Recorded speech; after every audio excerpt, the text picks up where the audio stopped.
Hey Gators and sports fans, get all your Gator talk, news, analysis, and opinions on the Pod Up with Matthews in the Morning podcast. Find us on your favorite podcast platform or watch us on Facebook Live between 8 a.m. and 9 a.m. every weekday. Pod Up, because we are Gator fans. So say, it's great to be a Florida Gator. Good morning and welcome to a Thursday edition of the program. It's Pod Up with Matthews in the Morning from the Crime Prevention Security System Studios. Large enough to serve you, small enough to care. I guess Thursday, you know what that means. We'll have Brent Beaird here in just a second. Second portion of today's show, we got the Baker Sporting Goods High School Roundup with Dan LaForest from Varsity Sports Network. Pretty much he can kind of break down the potential playoffs scenarios that start next week in high school football. It's hard to believe it's already here. But first, let's go to the Titan MR hotline. We're going to be joined by our college football analyst and Heisman Trophy voter, Brent Beaird. Good morning, Brent. How are you? Shane, I'm doing fine. I'm just glad I didn't have to stay up last night for Game 7 of the World Series and be even more sleepy this morning. So we're all glad the Braves won a couple of nights ago. But another big weekend of college football. Everybody off or took turns taking off the last 2 weeks. So we got a full slate this week. We do, but I know you stayed up and watched some MACtion last night, right? The MAC playing on their I did. Tuesday and Wednesday nights. Oh, yes, I love that. And, by the way, Jim McElwain's team had a pretty good night, didn't they, Shane? They did. I enjoy. I saw somewhere. I didn't know if I read it correctly, but it started like last week on, I guess, last Thursday. And somebody said from that point on until like right before Thanksgiving, there's a football game on every night till then. Correct. It's like 27 straight days. Yeah. And I just think for teams like the MAC, I mean, I know they don't get great attendance anyway. I think it's wonderful that they should play all their games on Tuesdays and Wednesdays. Listen, I agree with that very much. They would have basically everyone looking at it. And Shane, I know the NFL plays on Thursday night. And I know last week was an exception with the Packers, but the reality is there are a lot of dog NFL games on Thursday night. There should be more college games on Thursday. You ought to at least have a couple on Thursday Recording night. stopped. So I agree with you. But for a lot of these non-power fives, it's a great chance on Tuesday, Wednesday, Thursday for someone to watch them. No, I agree 100%. Brent, before we jump into what's going on in college football, I just want to get your thoughts. I saw you at the game last Saturday over there at the Gator Bowl, or whatever they call it now, the TIA Bank Field. Just your thoughts on what you saw. Well, I saw Florida play really well up into the last 5 minutes of the first half, and then just Georgia at that point is really good about taking advantage of mistakes, and they did. I am glad that Richardson had a chance to play. I wish he'd have played more before that game, and the moment would not have been so big for him. But it was certainly a good experience during that time, and then it was really kind of an avalanche after that. I mean, we pretty well knew it was over at halftime, unfortunately, during that point too. So, again, it was a typical Florida-Georgia atmosphere. You got more people outside the stadium than you do inside the stadium. The parking is questionable at best, but overall, for the big picture, it was a Chamber of Commerce day, and the game at least is here for another 2 years, and I hope they re-up it to 2025. Yeah, we shall see. Facebook Live brought to you by Metal Law. David says, a little pot up prior to my surgery. Shane is now on Metallica. Well, David, good luck to your surgery. Hope things go well, my man. Brent, the college football playoff rankings came out. Were you surprised at anything? Well, I'll be honest with you. In a lot of ways, no. I mean, we pretty well knew kind of what we had in the top six, shall we say.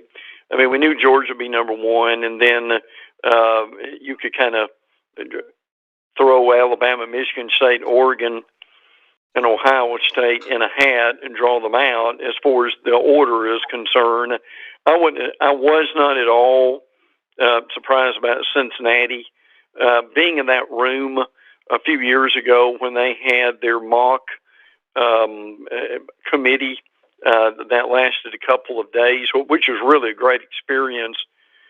At that time, there was not a lot of confidence and support for teams that are frankly your non-power fives, and particularly and basically because of the schedule.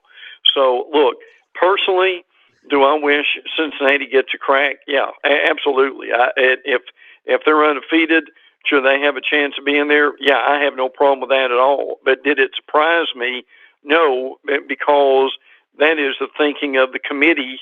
And Shane, I'll be very frank with you. Even if Cincinnati runs the table, I will still be very surprised if they get into the Final Four. Yeah, I agree 100%. And Lauren said he hopes the Florida-Georgia game never moves. I agree with that. Amen. Somebody on here, and I missed this, buddy. It's now off my screen, but it was referring to. Did I call you buddy? Brent, I meant. Because I was reading something here. Somebody was bringing up Buddy Martin last night. I'll get to that one in just a second. But did Clay Helton, was he hired by Georgia Southern? I don't think he's been hired, but my understanding is he is like the top candidate for the job. So which is interesting. I mean, look, it didn't work for Clay at Southern Cal. I mean, he had a few good years or two, but it's just not enough to be able to sustain it. But Clay does a really good job with the media. People really like him. I mean, you don't hire a guy just because you like him. But the point is, he gets along with people well. I think he's a good, solid football coach. So he will not stay out of coaching very long. So yes, that's been the rumor that he is the top candidate for Georgia Southern. John says, or asked here on Facebook Live, did any of us watch Buddy last night? David Moulton brought the heat, and I agreed 100% with what he said. Not sure. I don't know what he said, so maybe you can fill us in on that. I guess Bubba here says that it is now official on the Georgia Southern website. They're saying they have hired Clay. What is he? Does he roll into the team meeting today and start coaching? Well, probably. I mean, it depends on how quickly they can move there. So yeah, if it's on the school website, that would be official at that point. So,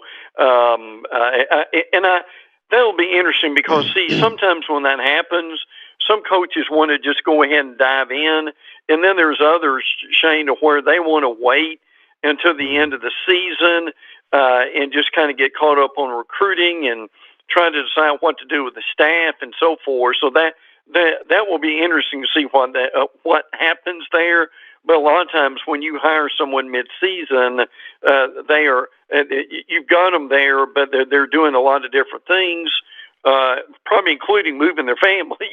Yeah, it's a good way where you can, if you're not familiar with the guys on the staff, you can actually see them in action, how they interact with the players and how they coach. So, yeah. All right. So the FBS head coaching vacancies are Southern Cal, LSU, Washington State, Texas Tech, now TCU. Georgia Southern apparently has been filled, in UConn. Were you surprised about the Gary Patterson being let go? Somewhat. That's one of those situations that had gotten stale, frankly. Gary's done a really good job there, and you knew it was about to end when they were struggling the way they were on defense. He is really a tremendous defensive coach, Now, he'll get a job too. It just really depends on how soon he wants to coach. But I can tell you this. I went to grad school out in Fort Worth years ago, and Fort Worth is exactly where TCU is. And there were, listen, Shane, this is in the 80s, there were high school stadiums, and you know this, out in Texas in that Dallas area that were better than what TCU had. So he has built up that program, and I'll say he's leaving it in much better shape than it was when he got there. There's no question about that. And supposedly the leading candidate for that job, he's just right down the road at SMU, Sonny Dykes. That's right. So we'll see what happens there. He wouldn't have to even probably move. Really? with those schools so close together. Turn your car or truck into a rolling billboard for your business or brand with an eye-catching vehicle wrap from Wrap Spot this November. Mention promo code Shane, receive 13% off your vehicle wrap. Speaking with Brent Beaird here on the Titan MR Hotline. All right, Brent, let's jump into the conference. This used to be the primetime game, the night game for CBS when the LSU Tigers rolled into Bryant-Denny. Not so much this year. I think this is going to be a bloodbath. Alabama, as you said, they're the number 2 team in the newest poll that came out. This game's not even going to be close, right? Probably not, but still, the thing we can never forget with LSU is they're deep because they've recruited well. The 2011 Alabama National Championship team will be honored during the game. That was the incredible game that they had during the regular season where LSU won, and then Alabama won in New Orleans. Had a chance to be at both those games, and the talent on that field was frankly unprecedented. Alabama had the week off. LSU had the week off. So Alabama needed it as far as certainly as far as the injuries are concerned. Drew Sanders may be back, who is one of the guys who really played well in linebacker until he hurt his hand. So he is supposed to be much better too. LSU, most of the secondary is gone. Shane and I share some notes, and that's quite a list, isn't it, Shane, of guys who are not playing. The latest being Cordell Flott, who is not going to play either. Shane, did it surprise you at all that Miles Brennan is transferring? Everybody thought he was going to be the starter. Obviously, he got hurt. He's had a history of being hurt at LSU, and he is in the transfer portal at this point. I still think he's a pretty good quarterback. Max Johnson obviously is the guy. Yeah, I do think Alabama wins. I think they win comfortably, but we have to. And Shane, you saw this when you were there. LSU still has a lot of athletes, so you can't sleep on them. No, not at all. And I'm not surprised Miles is transferring. I don't know where he can throw the football now. He's a pure thrower. But, with so much uncertainty who their coach is going to be, right, does he want to have to, deal with all that? Maybe just a new fresh start will be good for him. Brent, I wanted to ask you, you brought up the 2011 national championship team. Was that the year the game was like 9-6? Yes. Yeah. It was. I have never been in an atmosphere like that. Shane, it was like a playoff game, and it was 9-6 because the two defenses were that good. So everybody griped about how boring it was and so forth. I mean, if you like defense, it was frankly an incredible game along that line. And obviously, Les Miles was coaching LSU during that point. And I forgot the final number, Shane, but of the guys on the field, like combined 40 of them ended up in the NFL.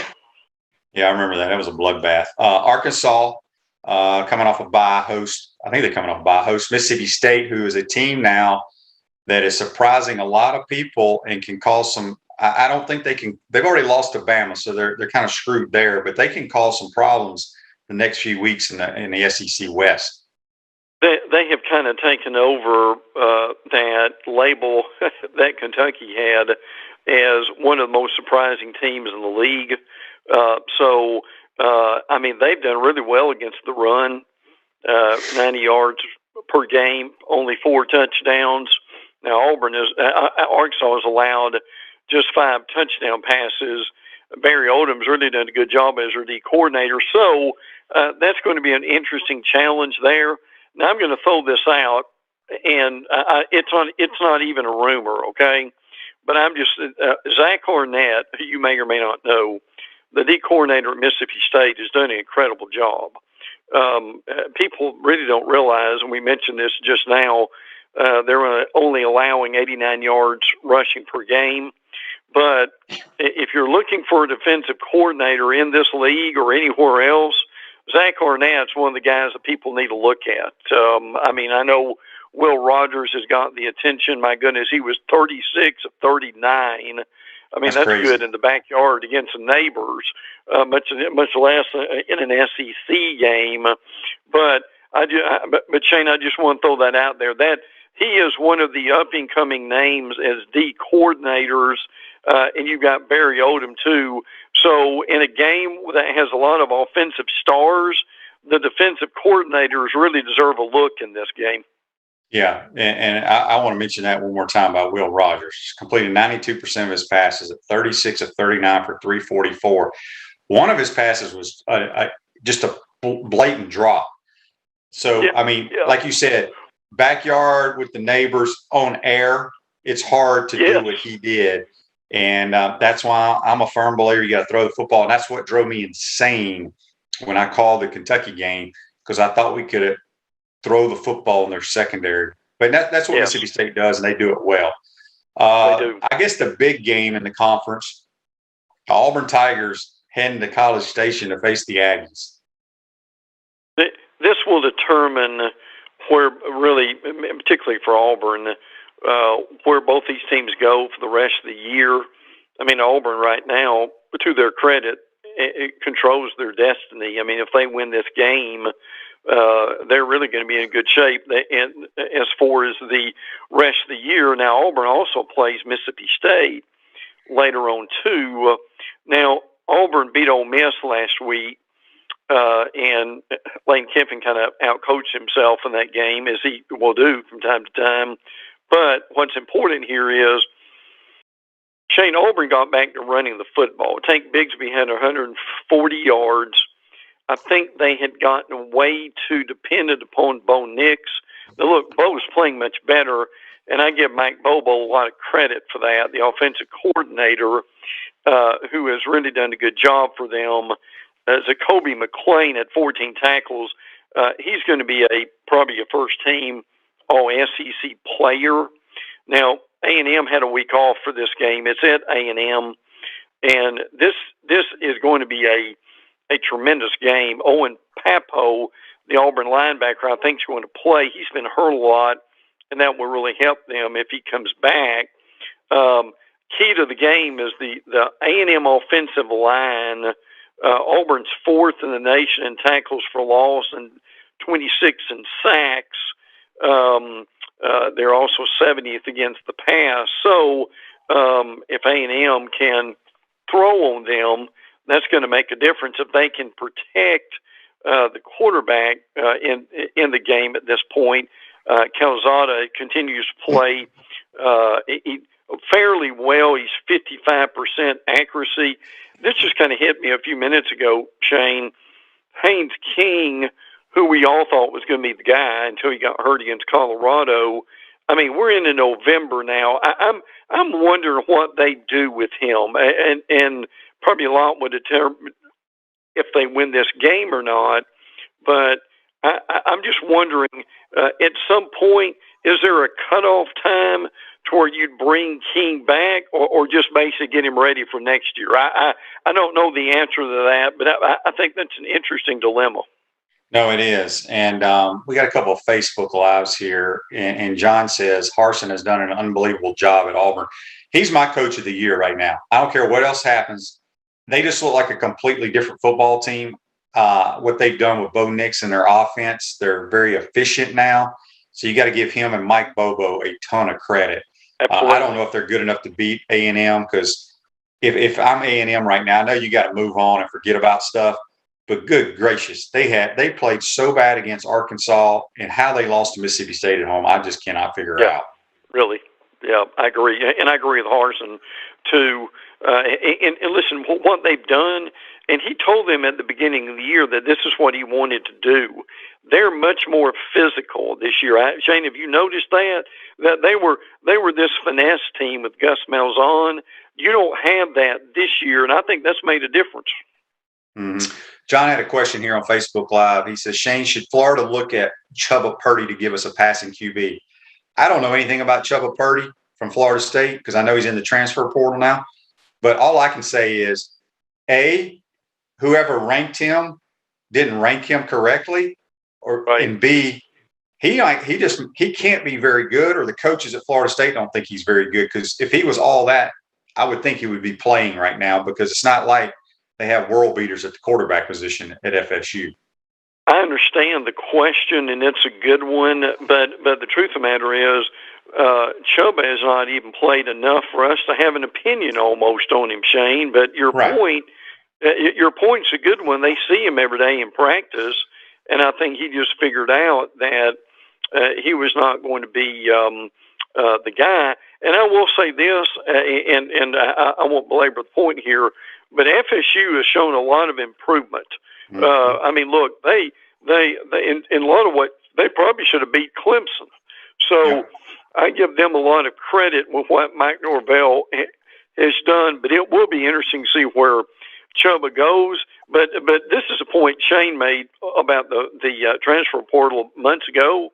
Is it's one thing to get in the transfer portal where you think the grass is greener, but if you don't have a lot of tape on you, Shane, is it doing you that much good? No, not at all. There's so many people still sitting in that transfer portal, So we got a couple of Facebook Lives here real quick before we jump to the Florida game. Clay wants to know, would you pick Auburn over Bama right now? No, I would not, Clay, even though the game is in Auburn, I believe, this year. Kevin asks, hey, Shane, watching the game last night, I think it was Northern Illinois with Central Michigan or something. I was always wondering how. I know the teams are very small. Everybody's very small. Linemen are very small. Everybody. Not sure what you're asking here. It's a long. I didn't see that one. So, okay. All right. Let's just jump into the Florida going to South Carolina. I seriously doubt Anthony Richards is going to play. If you're in concussion protocol after a concussion on Saturday, there's no way you play the following Saturday. Not if they're doing it correctly. So it looks like Emory Jones, who came in and played well at the end of the game against Georgia, led us to our one score. What do you see happening in this game? South Carolina's not very good. No, they're not. Let's be honest about that. Now, South Carolina has failed to get 100 yards rushing in 5 of their last 7 games, and defensively, they have allowed 230 yards rushing or more 3 of the last 5 games. And here's an important number. They're 0-4 when giving up at least 184 yards. Now, they are better, but that's a relative term, right, Shane? They still have a long, long way to go, Frank. And the other thing is, Shane, this can be very interesting for this game. We really don't know who the quarterback's going to be because Luke Doty has been hurt. Zeb Nolan is now hurt. Not sure how quickly he can come back. So they're looking at a kid named Jason Brown, and they've also got a freshman, Colton Gaither. Shane, keep your roster handy for the quarterbacks on Saturday. Yeah, there's no question. And I think what a lot of people want to just forget about, because I know people want to complain about the defense and this, that, and the other. Mm-hmm. We turn the football over way too much. Doesn't matter what quarterback it is. Right. And that's why we're losing football games. That's why you're losing games, folks. Yeah, I agree. So, I think that's exactly right. Yeah, I mean, we're like 130th in the country and 120th in the country in turnover margin. Yeah. You ain't going to have a very good year if you're down there. No. So, Florida should win this game easily. But we'll see. I wanted to get your thoughts, Brent, because somebody sent a text on the Titan Mark text line wanting to know our thoughts. I want to get your thought. I think I talked about it earlier in the week. I'm sure you saw the comments that Kirby Smart made in his presser after the game about how you can't out-coach recruiting, and he went on and on and on. Do you think he was taking a shot at Dan on that? Probably to some degree. I mean, it was pretty subtle, but I think that was probably there. And I think what Dan Mullen said on Wednesday in the SEC teleconference, that, look, we're recruiting every day. Our coaches are out there on the phone or whatever, staying in contact. I think that's probably what he meant to say on Monday, but it didn't come out that way. There are times Mullen gets way too defensive in these press conferences when there's no need to do it. And look, everybody knows they've got to step up recruiting. There's no question about that. If you end up 10th in the nation in recruiting, you've got probably 5 schools ahead of you with that. So, but it's not like they're not doing anything. I don't believe that for a minute, because every team and every school in the conference is constantly recruiting virtually 24 hours a day. There's a lot that goes on behind the scenes that we really don't know. Are they doing something? Yes. Do they need to improve? Yes. So that's my answer to that. Brent, I got a question here for you, brought to you by Meldon Law, only official law firm partner of the Florida Gators. Brent, with only 4 games left for most teams, do you have Kenneth Walker in your top 3 Heisman ballot? Who is your top 3? Yes. I don't think there's any question about it. I think Bryce Young from Alabama is up there. Now, I don't think he's going to win it, but I think that you're looking at that right now is another possibility too. And now look, people are going to snicker at me for this. I'm not sure that somebody on that Georgia defense doesn't belong in New York for the Heisman. I know the defense has its own awards. I know people poo-poo this, but I'll just be honest with you, Shane. And Kobe Dean, someone along that defensive line for Georgia.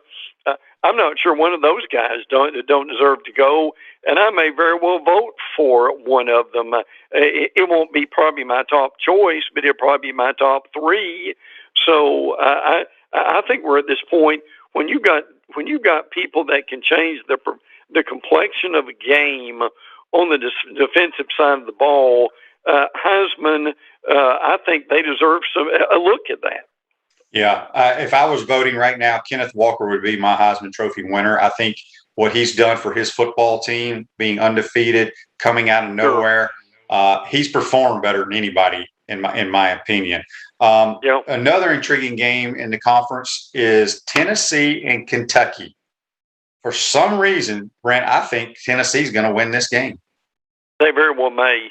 Now, Tennessee. I was at the Alabama-Tennessee game, and frankly, Tennessee is a much improved football team.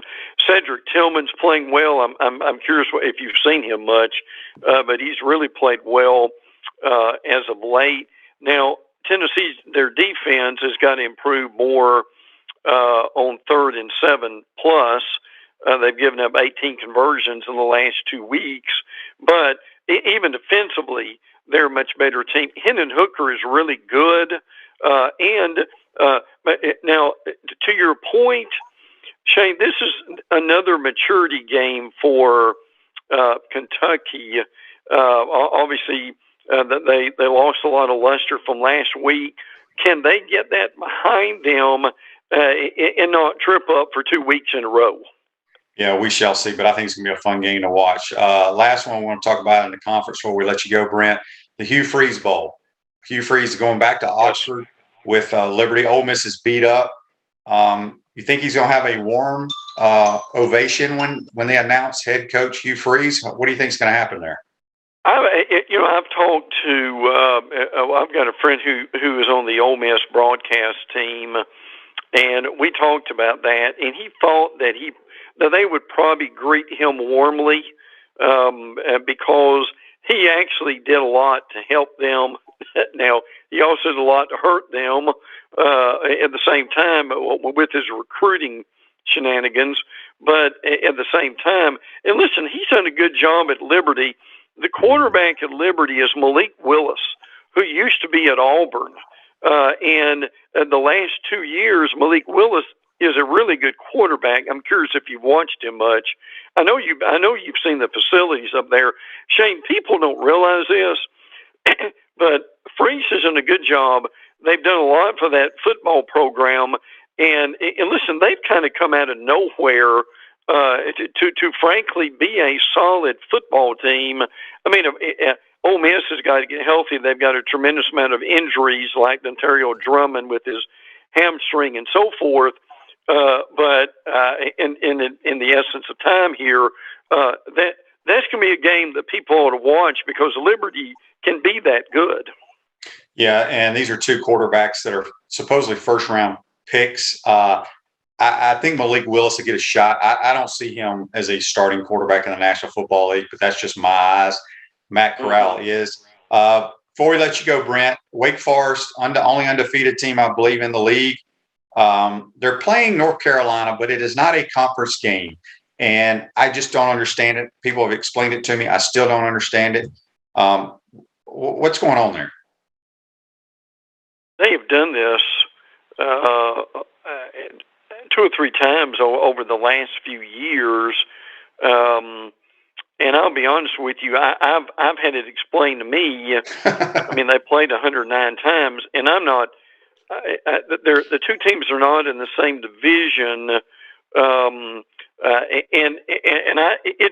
it's just one of these odd quirks that conference has got from time to time. And look, I love to say that I understand this totally, Shane, but I really don't. It's just really strange.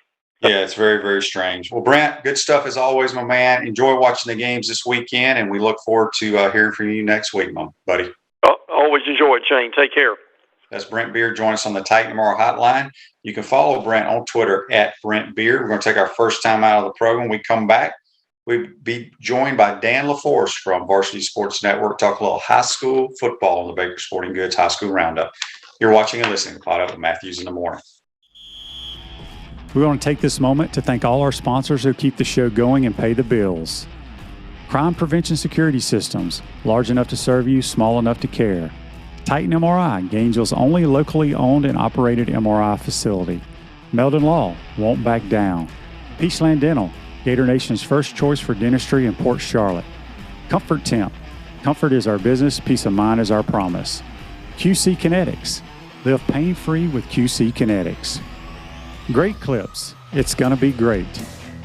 Our Gridiron sponsors are Auto ER, UF Bookstores, Celebration Point Town Center, South State Bank, Chris Doring Mortgage, Silverback Concrete Co. Some of our touchdown sponsors are MB Listing, McDonald's of Gainesville, My IT Masters, Gainesville Neon and Signs, 84 Lumber, Tropical Smoothie Cafe, Avra and Smith, Dowling Signs, Baker's Sporting Goods, Ruse Ogra Agent, State Farm Insurance, Silver Cube Billiards and Sports Bar.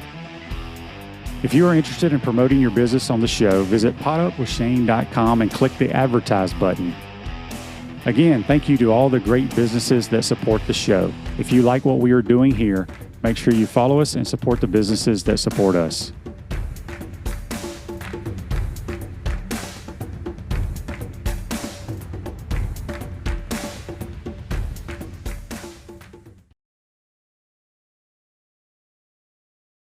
Are you tired of being sidelined by nagging pain? Hi, I'm Emmitt Smith, Hall of Famer and Dance with the Stars champion. Happy to tell you about QC Kinetics and their biologic therapies for treating pain without drugs or surgery. Are you suffering from chronic pain in your hips, knees, shoulder, or lower back? Are you tired of living with arthritis pain? QC Kinetics offers natural pain treatment that can repair and restore damaged tissue in your joints. Listen, I know pain, and I've seen firsthand how powerful biologic therapies can be. Patients at QC Kinetics rave about their result because they're getting their lives back. They are getting moving again.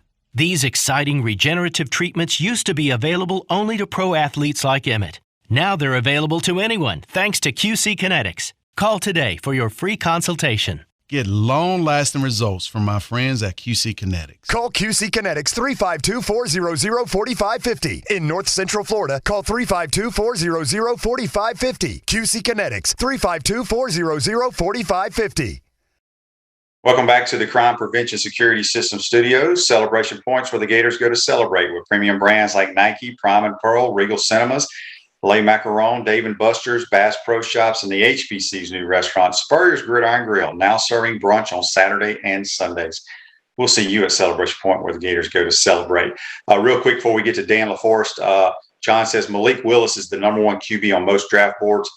I don't know. Like I said, I'm not a draft expert, but he ain't my number one quarterback. He's probably about my eighth. I just don't see it. And Jerry says, I love y'all, love your show, blah, blah, blah. Appreciate all the love, Jerry. Appreciate you listening. Now let's go to the Titan MR Hotline, and we're going to be joined by Dan LaForest from the Varsity Sports Network, talking a little high school football. Friday night, tomorrow night, is the final regular season game of the season, believe it or not. Good morning, Dan. How are you, bud? Hey, Shane. Got a lot going on, man. Got a lot going on. Yeah, it's a busy time for you guys, especially covering all the high school sports in the state. Y'all do a tremendous job. What we're going to do today, we're just kind of basically – some people know since they're the district champs, they're automatically into the playoffs. But even back, 6-7 years ago, if you were the runner-up, you knew you were in, but you may not be in right now. So to let everybody know, we're going to talk about the so-called brackets, but you're going to have a show kind of revealing who's playing who Sunday night, correct? Yeah, we're actually going to have a live show this Sunday night on varsitysportsnetwork.org. You can go to any of the 16 channels and it'll be live. But yeah, we're gonna break down the brackets, and basically for the first hour, we're gonna let everybody know who's playing who, and then the second hour, we're gonna have commentary from our correspondents around the state, including Frank Tucker down in South Florida for the Crib, Andy Villamarza over with Suncoast News over on the West Coast. We've also got Andrew Jupe from VSN Tallahassee, and then for the last 20 minutes, we're gonna bring in Larry Legend, Larry Bluestein, to come in with some predictions and talk about some of the games that he's really favoring next Friday night in the first round of the playoffs. Well, y'all had a show last night on VSN about the RPIs. Kind of fill us in on where everybody stands right now in different classifications. Well, let's talk about what the RPI really is. It's computer generated, but what we know is district winners are in. We just don't know what seed they are. We feel comfortable right now, and that's what the RPI allows us to do that. And the RPI is based on that team's winning percentage, their opponent's winning percentage, as well as the opponent's winning percentage. So not only a tongue twister, but again, I do not have any control over this. We just report it as it is. But yeah, we can start off with Class 8A. Region 1 right now, the 4 district winners in order are going to be Seminole out of Sanford, Bartram Trail out of St. John's, Apopka, and Orlando Timber Creek. We're pretty confident that seeding is going to stay the same. It's really who are the next 4. We know pretty much, but there are a few games around the state that could bounce out that 8 spot and replace somebody on the bubble. So that's how tight that RPI is. You've got some that are actually going to be head to head, and one of them is in that region. Lake Brantley, who's in the 8th spot, is playing at Winter Park, who's in the 7th spot. So the loser of that game could fall out of the final decision this Sunday. Let me before you move on, let me get a Facebook Live here from Tom. He says, Shane, I'd like to give a shout out to the Keystone Heights Indians. Dalton Hollingsworth leads the state in scoring. They are undefeated and have a tough game with PK Young this week. Well-rounded football team. Yeah, they've done a tremendous job over there. They're a team that will just line up and hit you in the mouth the entire game. Yeah, and there's a few of them out there. I tell you what, it's really impressive to see how some of these offenses are putting together. Everybody likes to go to the RPO and be flashy, but we still got some battle in the dirt type of offenses out there, and they get after it. And it's been really fun to watch high school football this year. Obviously, coming out of COVID, still there's a little bit of uncertainty. We had some games delayed a little bit. We actually had some makeup games where we had kids playing 3 games in 7 days. So we're just happy we got through the season, but there's a lot of great football ahead of us. Yeah. So let's talk about that Class 8A Region 2, and this is the current 4. These are the district champions as we see it. Palm Beach Central's in that number 1 spot, followed by Treasure Coast, Orlando Boone, and Forest Hill. And again, the next 5 really are going to be based on that RPI. And for time purposes, we're not going to get through that, but you can watch the show this Sunday to find that bracket reveal on Varsity Sports Network. Class 8A Region 3, you've got Venice, who has been outstanding all year long, sitting in the number 1 spot from over in West Florida. Number 2, West Orange. 3, Newsom. And 4, Steinbrenner. And the thing is what's kind of crazy about this is you could be 5-3 and be a district winner, and you can be in second place in your district at 8-2 and not have a home game. Yeah, it's crazy. So, it's kind of fun to watch this, but we move on to Class 8A Region 4. You've got Western, number 1, 2, Palmetto, 3, Deerfield Beach, and the last district winner in Region 4 is Dr. Crop. All these are pretty much down in South Florida. Moving on to Class A, Gainesville-Buchholz sitting in that number 1 spot. They've had an outstanding season, had some big wins this year, followed by Spruce Creek over in the Volusia County area.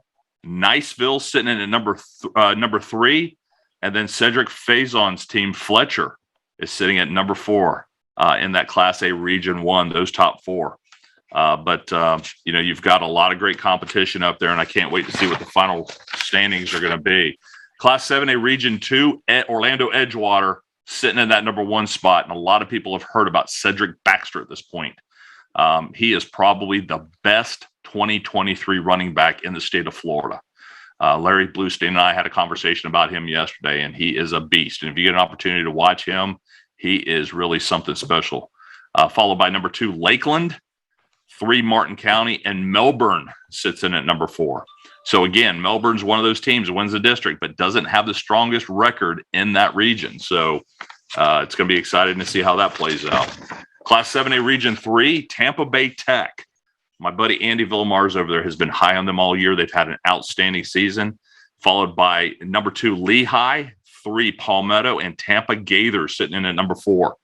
And again, the rest will be filling in here. You've got some big games this weekend over there, including Mitchell plays at Wesley Chapel. That should be very interesting. Class 7A Region 4, St. Thomas Aquinas sitting in number 4 or number 1, followed by Homestead. But St. Thomas Aquinas, number 1, Homestead, Fort Lauderdale's 3, and Miramar sitting in that number 4 spot. And you've got quite a few games this weekend that could or could not affect the RPI rankings. Now we move on to Class 6A Region 1. You've got number 1, Pine Forest, followed by Mosley at number 2, and Gainesville High sitting in number 3 with their district win. Number 4 is Columbia. And you still got, right now looking really good. You've got Tallahassee, Lincoln, Rickards, and Gulf Breeze and Riverside looking pretty good there. But, just to give you an idea, Gulf Breeze is in that 8 spot, Shane, and they have a .587 ranking. St. Augustine's on the outside looking in at .575. Oh, wow. So that's how tight this really is. You move on to Class 6A Region 2. Number 1 team, Ocala Vanguard, sitting in that number 1 spot, followed by Auburndale, Orlando Jones, and Port St. Lucie. Those are your 4 district winners. But how about our boy Brady Ackerman down at Bellevue? They are looking really strong right now. They're sitting in the 7th spot and would have to play at Auburndale if the season would have ended on Friday this past week. Outstanding job he's done turning around a team that basically had no wins, and right now they're in the playoffs. But that is your Class 6A Region 2. Class 6A Region 3, Tampa Jesuit, another very strong team. They are going to be the favorite in Class 6A. Northeastern at number 2, Sumner, and then Countryside. Those are your 4 district winners. Class 6A Region 4, Dunbar sits in that number 1 spot, followed by Naples, Northwestern, and Coconut Creek. Plantation is sitting in at number 8. Again, tight tight RPI, 0.552, with Leli sitting at 0.541. So if one of these guys were to lose this weekend, they would be out of that contention. Moving on to Class 5A, Region 1, Rains is sitting at number 1, Baker County at number 2, Wakulla at 3, and North Marion at 4. Once again, Parker is actually in that 8th spot. If everything remains the same, they would play at Rains, but Clay is sitting at 0.52, very tight. So we can't say these are the final brackets until Sunday morning. A lot of football left to play still. There's so much to play. Class 5A Region 2, Merritt Island came from, they started off a little slow, but Hurley Brown, the great Miami Hurricanes, their head coach, and he has got that district championship after everybody was talking about Rockledge and Satellite all year long. They are in, but Merritt Island, followed by Denellen and Tavares, a Lake County school, has gotten in there, and they have had a strong season. And the number 4 spot, Pat Brown over at Daytona Beach Seabreeze. The Sand Crabs are playing really good ball. Moving on to Class 5A Region 3, Zephyr Hills. Outstanding program sitting in the number 1 spot, followed by Clearwater, Sebring, and Chamberlain. And talking about close, Port Charlotte's in that 8th spot with Hudson behind them. Port Charlotte's score is 0.516. Hudson's at 0.515. Oh, boy. Class 5A Region 4, Miami Killian sitting in that number 1 spot, followed by American Heritage, Miami Central, and Estero. And again, tight on that last 8 spot. Cypress Lake at 0.489, Key West at 0.485. So Friday night could or could not make a big difference. Class 4A Region 1. Here we got Class 4A. Bowles out of Jacksonville sitting in the number 1 spot. Number 2 is South Walton. Number 3 is Baldwin. Number 4 is Andrew Jackson. And the rest of the field will be determined finally here at the end. Coach Ryan Schneider with the Cocoa Tigers, number 1 in the Class 4A Region 2, followed by the Villages. Number 3, Keystone Heights, and Hernando at number 4. Class 4A Region 3, number 1, Lakewood, followed by Lemon Bay, Clewiston, and American Heritage. Those are your 4 district winners in Class 4A Region 3. And then Class 4A Region 4, Gulliver Prep, Cardinal Gibbons, LaSalle, and Booker T. Washington. Those are your district winners. Now, with Class 3A, there are no more districts. 3 through 1, it's just straight RPI.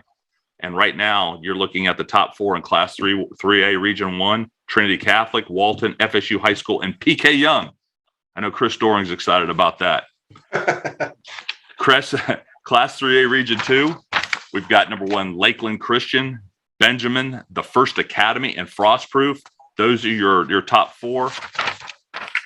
Class 3A Region 3, Berkeley Prep, Bishop Verot at number 2, Clearwater Central Catholic, and Carroll Day. Those are your top 4.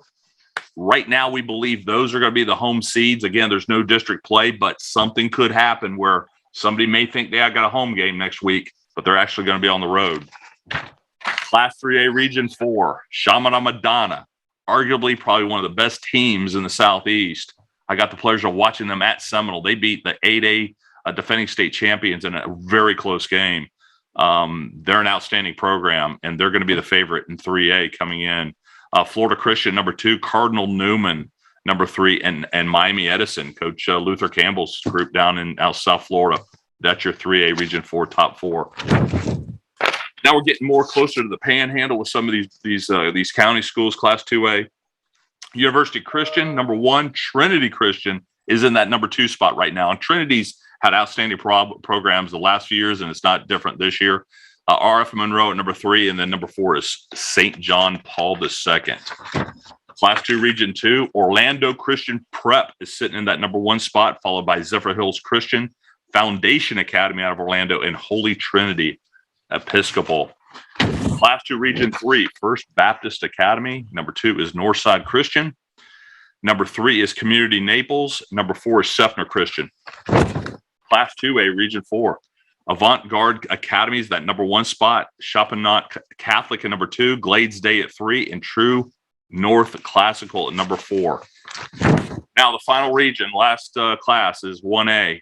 Baker, who is the defending state champions in that 1A category, is currently in the number 1 spot, followed by Chipley, Holmes County, and Northview. Class 1A Region 2, Bluntstown, number 1, followed by Port St. Joe, Madison County, Coach Mike Coe up there and those guys, as well as number 4, Liberty County. Class 1A Region 3, Chiefland, followed by Union County, Dillard, and Lafayette. Those right now are going to be your home teams based on what we know from Friday night. And the last region in Class 1A, Hawthorne's number 1, Pahokee number 2, Bradford, followed by Newberry. Right now, we believe they will be the home teams, and we'll see what those brackets look like this Sunday. Yeah, that's good stuff because, that 1A, a lot of those rural schools are right here in our counties, right here in Alachua, Union County, Madison, all that. So 1A football is huge up here, but that's good stuff. It's exciting times, but I know a lot of coaches and players are worried too because, heck, they could be, a point off here or there and still go win their game Friday night and not make the playoffs. So that's exactly right. And that's the craziness about using a computer to determine. But at the end of the day, we were talking about it earlier. You would be district champ, runner up, and they've made it very interesting. And that's why we're doing the shows that we've been doing on Florida Gridiron Report, because this has been exciting the last 4 weeks, talking about who's in, who's potentially in, who's on the bubble. Somebody's got to do some work to get back in that conversation. And we've watched that transform. But right now, everything's looking pretty good. We know who those top 4 are going to be. It's just whether or not you're going to be 2 or you're going to be 3 or you're going to be 4 or 3. And then on the bottom end of that, are you number 8 or number 7, or is somebody else going to move into that place based on the results from Friday night? Dan, before we let you go, they announced the sites of the state championship games. Tell us where they're going to be held. Yeah, 1 through 3 is going to be in Tallahassee. And then they just announced, finally, Fort Lauderdale will be the home of the 1 through 4 in Tallahassee, 5, 6, 7, and 8 will be in Fort Lauderdale. And there's been a lot of chatter on social media about that. I mean, a lot of people would rather see that in Orlando because of it's a central location. Mm-hmm. I can't, I don't know what their process is of determining sites, but, it is what it is. Some people are going to have to travel, but at the end of the day, it's kind of like the parents that complain that you got championship games on Thanksgiving, right? Be grateful you're in it. Be grateful you're in it. No question. All right, before we let you go, great stuff as always. Let everybody know how they can tune in to the show Sunday night. Yeah, again, varsitysportsnetwork.org. You can also download the VSN app on Roku, Apple TV, and Fire. Again, our live content is on those apps, but you can go to varsitysportsnetwork.org and click on any of the 16 channels at any time. We are a 24/7 network. And again, we're building across the state. Right now, we have VSN Orlando content, VSN Daytona, VSN Tallahassee, and we're getting ready to expand into some areas here after the first of the year. So we're excited. A lot of people have been giving us great feedback on Varsity Sports Network, and we're just happy that we can cover high school sports. And eventually, we will be across the state of Florida. That's awesome. Good stuff, buddy. We'll talk to you soon. Have a good weekend. Thanks, guys. That's Dan LaForest. Join us on the Titan Tomorrow Hotline. Hope you enjoyed today's show. Today's show's a wrap brought to you by Wrap Spot. We'll see you tomorrow, folks.